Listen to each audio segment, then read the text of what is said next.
Welcome to my channel.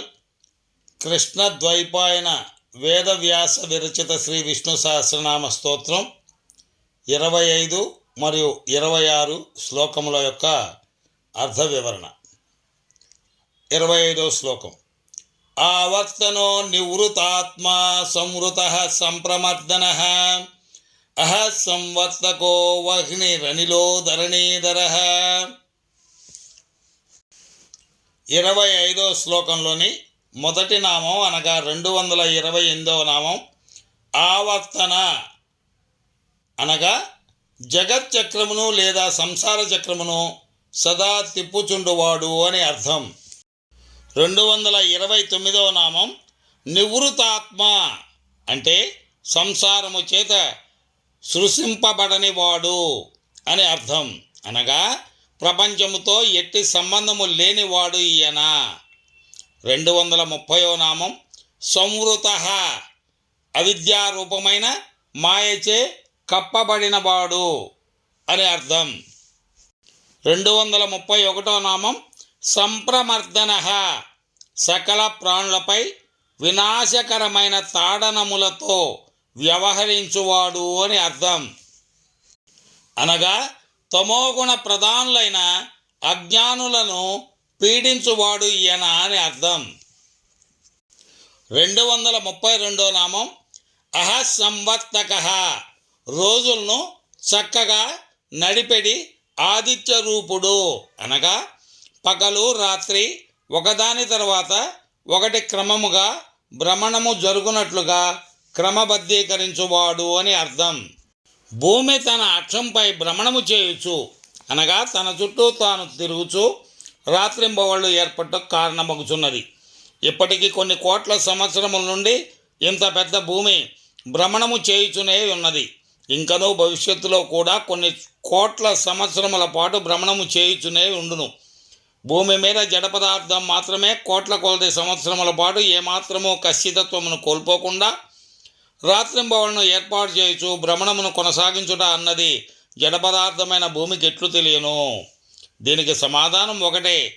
సర్వజ్ఞుడు సర్వశక్తిమంతుడు సంపన్నుడైనటువంటి ప్రభువే ఈ జడ పదార్థమైన భూమిని ఖచ్చితంగా రాత్రింబవళ్ళు ఏర్పడినట్లుగా నియమానుసారం కోటాను కోట్ల సంవత్సరముల పాటు భ్రమణము జరుగునట్లుగా క్రమబద్ధీకరించినాడు.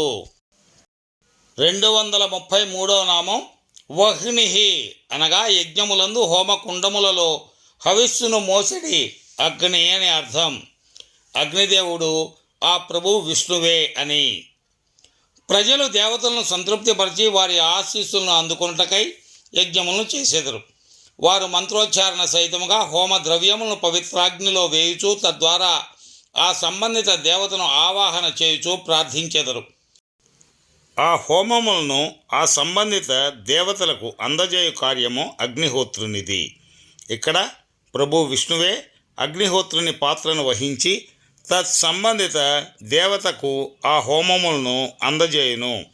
వాస్తవంగా ఆ సంబంధిత దేవత పాత్రలో కూడా ప్రభువే ఆ హోమ ద్రవ్యమును స్వయంగా గ్రహించునని అర్థం. 234వ నామం అనిలహ. ఒక అర్థం ప్రభువే వాయువు అని. సకల ప్రాణులను బ్రతికించునట్టి వాయువే విష్ణు భగవానుడు. మరొక అర్థం ఆది అనునది లేనివాడు. ఇతడు స్వయంభువు, పుట్టుక లేనివాడు, ఇతడే చైతన్యము అని అర్థము. ఇక మూడవ అర్థం స్థిరమైన చిరునామా లేనివాడు అని అర్థం. ప్రభువునకు స్థిరమైన చిరునామా అంటూ ఏమీనూ లేదు. ఇతడు సమస్త విశ్వమునందు వ్యాపించి ఉన్నాడు. విశ్వమంతా విశ్వరూపుడైన ప్రభువు నివాసమే. అనగా ఈయనకు స్థిరమైన నివాసము లేదనే కదా అర్థం. ఇక 25వ శ్లోకంలోని చివరి అర్థం 235 ధరణీధరః భూమికి ఆధారభూతమైనటువంటి వాడు విష్ణుమూర్తి. విష్ణువు భూమికి అనేక విధాలుగా ఆధారభూతుడై ఉన్నాడు. ఉదాహరణకు భూమిని దాని అక్షంపై భ్రమణము జరుగునట్లు చేసి రాత్రింబవళ్ళు ఏర్పడటకు కారణమైనాడు. భూమి దారి తప్పి విశ్వాంతరాళములోనికి పోయి గతి తప్పి రూపుమాసి సర్వనాశనము కాకుండా దాన్ని నిర్ణీత కక్షలోనే ఖచ్చితంగా సూర్యుని చుట్టూ పరిభ్రమించున్నట్లు చేసి ఋతువులను ఏర్పాటు చేయుచున్నాడు. సుఖప్రదమైన వాతావరణమును, గాలి, నీరు, ఆహారము సరఫరా చేసి ఈ భూమిపై గల జీవరాశులకు ఆధారమైనాడు. అంతేకాకుండా ఆదిశేషుని రూపంలో ప్రభు సమస్త భూమండలమును శిరంపై ధరించుచున్నాడనియు, అష్టదిగ్గజముల రూపంలో భూమిని భరించుచున్నాడనియు, ఆది వరాహ రూపంలో ధరణిని ఉద్ధరించినాడనియు హిందూ పురాణములు మనకు తెలియజేయుచున్నది. కృష్ణద్వైపాయన వేదవ్యాస విరచిత శ్రీ విష్ణు సహస్రనామ స్తోత్రం 26వ శ్లోకం. సుప్రసాద ప్రసన్నాత్మా విశ్వదృగ్విశ్వభుగ్విభుః సత్కర్త సత్కృత సాధుర్జహ్నుర్నారాయణో నరః. 26వ శ్లోకంలోని మొదటి నామం అనగా 236వ నామం సుప్రసాద అనగా అసామాన్యమైనటువంటి అద్భుతమైన ప్రసాదమును ప్రసాదించువాడు అని అర్థం.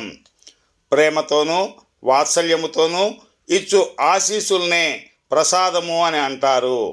భక్తుల యొక్క ప్రార్థనలతో ప్రభు సులభముగా తృప్తి చెందును. వారు భక్తితో ఏమి సమర్పించినను దానికి సంతృప్తి చెందిన ప్రభు తన ప్రసాదమనడి జల్లును వారిపై కురిపించును.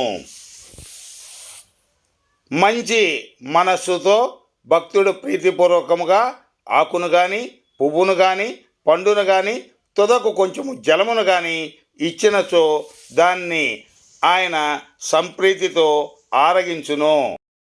ప్రభు శ్రీరామచంద్రుడు శబరి ఇచ్చిన ఎంగిలి పండ్లను ఎంతో ప్రీతిపూర్వకముగా ఆరగించినాడు. ఆమె భక్తికి సంతసించి ఆమెకు ముక్తిని ప్రసాదించినాడు. అలాగే శ్రీకృష్ణుడు తన బాల్య స్నేహితుడైనటువంటి బీద కుచేలుని నుండి ప్రేమ వాత్సల్యములతో గుప్పెడు అటుకులు తీసుకొని అష్టైశ్వర్యములు ఒసగినాడు. విష్ణు భగవానుడు గజేంద్రుని మొరనాలకించి పరుగు పరుగున వచ్చి క్రూరమైన మొసలి దవడ పండ్ల పట్టు నుంచి రక్షించినాడు. అలాగే కృష్ణావతారమునందు తన్ను ఎన్నోసార్లు ఘోరముగా నిందించిన శిశుపాలునికి ముక్తి వసగినట్లుగా భారత భాగవతములు చెప్పుచున్నవి.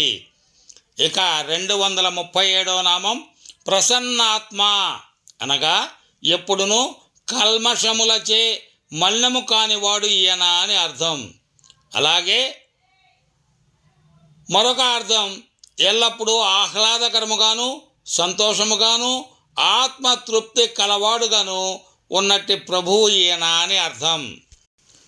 238వ నామం విశ్వదృక్ విశ్వమును పట్టి భరించువాడు ప్రభువు.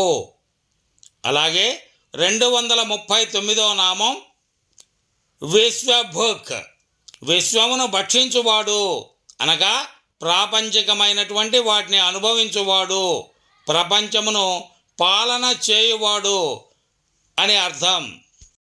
విభుః 240వ నామం అనగా అనేక రూపముల్లో ప్రత్యక్షమగువాడు ఈయన అనగా బ్రహ్మలాంటి దేవతల రూపములతో సహా అన్ని ప్రాణుల రూపములను విష్ణుమూర్తియే ధరించును అని అర్థం. ఇక 241వ నామం సత్కర్త అనగా సత్యసంధులైనట్టు ధర్మాత్ములైనట్టు సాధు జనులను గౌరవించువాడు ఈయన. ఈయన ధర్మరక్షకుడు. ధర్మమును గౌరవించునట్టి, ధర్మమును నమ్మినట్టి నీతిమంతులను, జితేంద్రియులను, నిష్కపటులను, నిజాయితీపరులైన భక్తులను గౌరవించును. అట్టి సత్పురుషుల యొక్క యోగక్షేమములను వహించు బాధ్యతను ప్రభువు పూర్తిగా స్వీకరించును. ఇక 242వ నామం సత్కృత అనగా ఆరాధించబట్టుకు అర్హమైన వారి చేత కూడా ఆరాధించబడువాడు ఈయన అని అర్థం. అనగా జ్ఞానులైన వారు సత్యసంధులుగా, జితేంద్రియులుగా, నిష్కపటులుగా, నిజాయితీపరులుగా, సర్వసంగ పరిత్యాగులుగా జీవితమును గడిపెదరు. అలా గుర్తించబడినటువంటి సాయిబాబా, రాఘవేంద్ర స్వామి, రామకృష్ణ పరమహంస, రమణ మహర్షి ఇత్యాదులు కూడా ప్రజలచే గౌరవింపబడినప్పటికీ వీరు కూడా ఆయనను ప్రార్థింతురు. అంతేకాకుండా నారదుడు, హనుమంతుడు మొదలైన వారు ఎల్లప్పుడూ ప్రభువును స్మరించుట్లో నిమగ్నమయ్యేదరు. దేవతలందరూ వారి వారి భక్తులచే ఆరాధింపబడుతూనే కూడా సతతము ప్రభు విష్ణు భగవాన్ని ఆరాధించుచునే ఉందురు అని అర్థం. ఇక 243వ నామం సాధుహు, ధర్మము ప్రకారము న్యాయముగా వ్యవహరించువాడు అని ఒక అర్థం.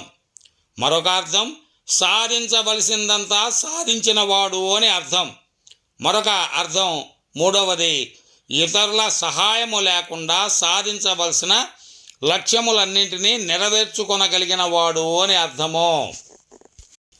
244వ నామం జహునుహు, అనగా ప్రళయ కాలములో సమస్త ప్రాణి సముదాయములకు తనలోనే కరిగించుకునివాడు.